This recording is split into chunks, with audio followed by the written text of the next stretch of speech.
నవమ స్థానంలో సంచరిస్తున్న చంద్రుని యొక్క ప్రభావం వల్ల మిథున రాశి వారికి ఈ రోజు పని ఒత్తిడి, విభేదాలు చాలా వరకు మానసిక ఒత్తిడిని కలగజేస్తాయి. ఈ రోజు పెట్టుబడి పథకాల విషయంలో ఆకర్షణీయంగా కనిపించినా లోతుగా ఆలోచించి మూలాలు, పూర్వపరాలు మరిన్ని తెలుసుకోండి. ముఖ్యంగా ఈ విషయంలో ఏదైనా కమిట్ అయ్యే ముందు నిపుణులు, అనుభవజ్ఞుల సలహా పొందండి.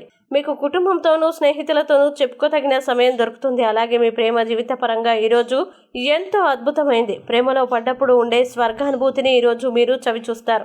అయితే రోజు చివరిలో మీరు మీ కుటుంబానికి సమయం కేటాయించాలని చూస్తారు, కానీ మీరు మీకు దగ్గరి వారితో వాగ్వాదానికి దిగడం వల్ల మీ యొక్క మూడ్ మొత్తం చెడిపోతుంది. అలాగే మీ జీవిత భాగస్వామితో ఈ రోజు మీ జీవితంలోనే అత్యంత రొమాంటిక్ రోజుగా మిగిలిపోతుంది. వ్యాపారవేత్తలు వారి యొక్క ఆలోచనల్ని పునః సమీక్షించుకోవాలి. ఇక మిథున రాశి వారు ఈ రోజు వచ్చే ఇబ్బందుల్ని అధిగమించడానికి, అనుకూల పరిస్థితులు ఏర్పడడానికి శ్రీ దైన్యాష్టకాన్ని పారాయణం చేయండి. అలాగే దగ్గరలోని వెంకటేశ్వర స్వామి దేవాలయాన్ని లేదా విష్ణుమూర్తి దేవాలయాన్ని దర్శించి స్వామి వారికి మారేడు దళాల్ని, తులసిని మరియు మంచి సువాసన వెదజల్లేటువంటి పుష్పాలని సమర్పించడం వల్ల విశేషమైన శుభ ఫలితాల్ని పొందుతారు.